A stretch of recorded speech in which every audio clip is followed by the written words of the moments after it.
Federal prosecutors have completed their investigation that focused on payments made during the 2016 presidential campaign to silence women alleging affairs with President Trump. Prosecutors say it is unlikely any new charges will be filed. From prison, the president's former lawyer, Michael Cohen, criticized officials for ending the inquiry, saying the matter should be with great concern to the American people.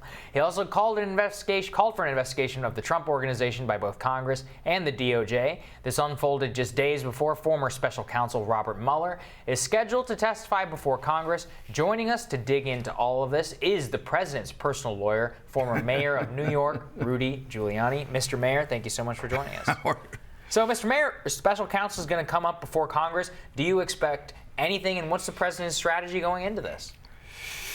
Well, first of all, the president's strategy is very, very simple. I mean, the case has already been decided. No charges. Well, to any lawyer, that's a complete victory. We never get your client is exonerated.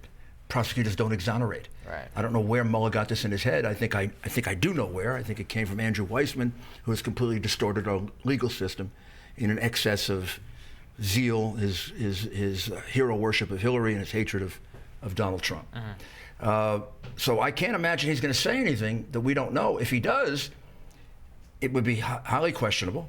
How come you're saying it now and you didn't say it in the report? And number two, it would be totally unethical. And he's supposed to, once you finish a case and you decide you can't bring it, case is over. It doesn't matter if you're exonerated, you don't have enough evidence, you can't make up your mind, like he can't make up his mind.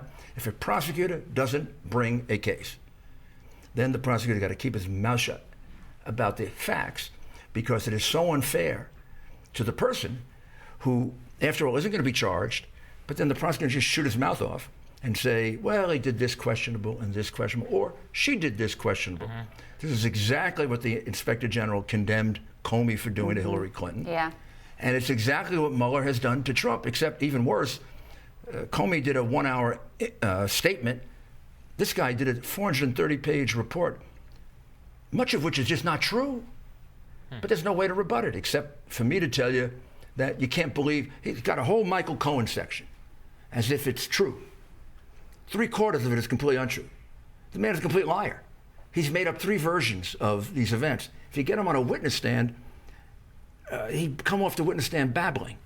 Where there's just so many versions of these events. So I'm sure we're going to get to Mr. Cohen here a little more in a moment. But I mean, look, this is very unusual circumstance, let's say. And I think the legal question is no longer the question. It's presenting the case to the American people. Right. Fair to say, most of whom have not read the full Mueller report, certainly. So are you doing anything, are you and the president and the team doing anything to prepare for potential fallout for the American people processing some of the negative facts and the drama of having Mr. Mueller sort of spell out some of those less flattering facts for the president? Well, I'm ready to respond. I mean, I know the facts of the case.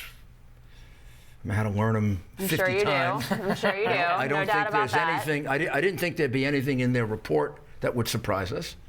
I always worry that there is. And then I spent 2 nights in the Justice Department in a locked room with no food or water. No food. And it was amazing. They locked us in this room. It was soundproof. And they gave us 4 copies of the report. Couldn't take any pictures of it. Who's we? Who else is there? Jay Sekulow, Marty, and Jane Raskin. The 4. Jay and I were co-counsel. Marty and Jane were our support, and we were allowed to read it. They gave us 4 copies. We couldn't make any copies. We had to leave them there. We could make notes, and it took 14 hours to go through it. So I kind of memorized it. I had to almost write it out, and there was no surprises in it. I was when we got finished with it, we all said, "Okay, we got it." And here's the main thing: no charges. The rest of it's opinion. The rest of it's a prosecutor's opinion. And a prosecutor's opinion is biased, even a normal prosecutor. And this prosecutor was overwhelmingly biased before it even started. How do you hire Hillary Clinton's lawyer for the Clinton Foundation to work on a prosecution of Trump unless you're trying to frame him? Imagine if there was an investigation of Hillary Clinton and I was appointed as the special counsel, and I hired the lawyer for the Trump Foundation to investigate Hillary Clinton. How long do you think I'd get away with that? So what part did they get wrong? What was inaccurate? What do you take issue with? What was inaccurate is much of Cohen's testimony is inaccurate. Nobody, Jay Sekulow and the distinguished lawyers that talked to him didn't ask him to perjure himself. He told them, this is what I'm going to say. He was the one saying, this is the truth.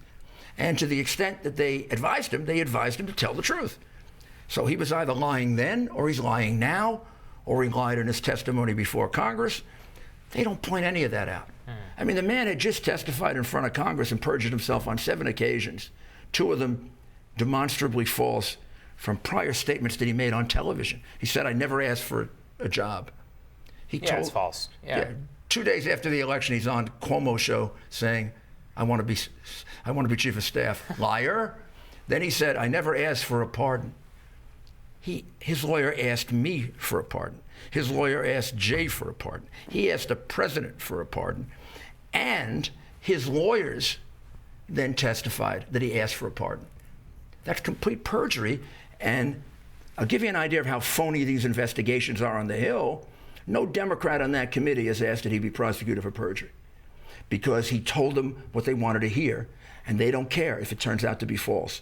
That is a signal to everybody else to lie to them. They have no concern about the truth. I have no respect for that committee. When I was a prosecutor, you committed perjury. After you cooperated, you were going to go to jail again. Cohen should be prosecuted for the perjury in front of Congress if they expect to hold legitimate hearings. Well, he's in trouble on his own, in part for campaign finance violations around arranging these hush money payments to Karen McDougal and Stormy Daniels, and we just had this release of documents there that very much implicate the president in that scheme. Now, speaking of stories. What scheme? Speaking of stories There's changing. nothing illegal about it. That's why they didn't prosecute him. I know that's your legal theory. It isn't my legal theory. Before we get to that, though, I settled many cases with settlement payments. You're calling it hush money. They're settlement payments. Originally, the story, though, was that the president wasn't involved at all. So now, here we are. We see the phone calls. We see the back and forth. Just lay out for us what exactly the president's involvement was on this particular matter. The president's not going to be charged with anything involving this. So the facts have never been proven either way. It's really unfair to discuss them, but the end result is you have an absolute right to settle cases against you. You have an absolute right, and everybody does, to pay settlement payments. You have an absolute right to pay nuisance payments. And those amounts of money of $130,000 and $150,000 in the context of a man of Donald Trump's wealth and similar settlements that I can talk about that are public, it was nuisance payment.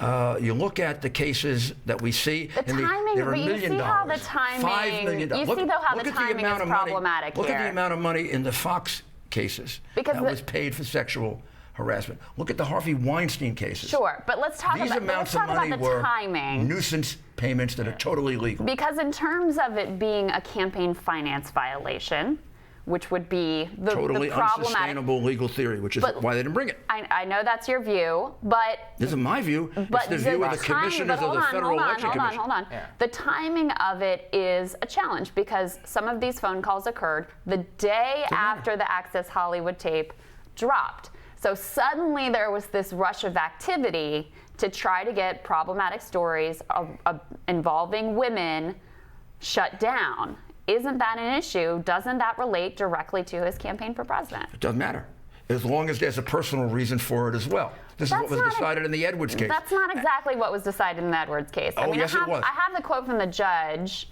in that case. She said the government doesn't have to prove, these were her advice to the jury, government does not have to prove the sole or only purpose of the money was to influence the election. People rarely act with a single purpose in mind. Correct.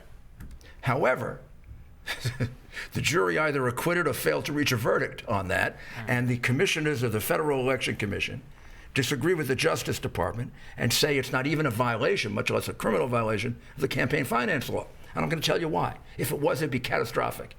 It would mean that any scoundrel could run for office, raise $5 million, and pay off at the end of the election all their civil cases. Well, of course you can't do that. Campaign money can't be used to settle personal cases.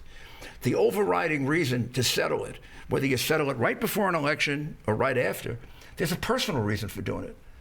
Like, you don't want the problem for your kids. You don't want the problem for your wife. Cohen actually said that. So was there no campaign justification? Doesn't matter here if at there's all? a campaign justification. If you would have done it anyway, it is no longer a campaign violation. Let's say it's about time for a debate. I don't like the suit that I have on. I tell my staff to go out and buy me a suit for the debate. That is not a campaign expense because I would have bought a suit anyway. Right. Same thing with settling these cases. You would settle these cases anyway. And if we start getting into this, 40 members of Congress have had cases of sexual harassment settled secretly using taxpayer money. Oh, well, listen, I'm happy to get into that. So we want to talk about. Let's get into As that. journalists, we want to see. Yeah, We want to see if that's a campaign contribution. Who are those members of Congress? Right. Were they valid charges or were they harassment charges? That's a great point, Ms. Mayor. We need you to stay put, so we're going to come right back. Stick with us. We got more We'll for be you. right back.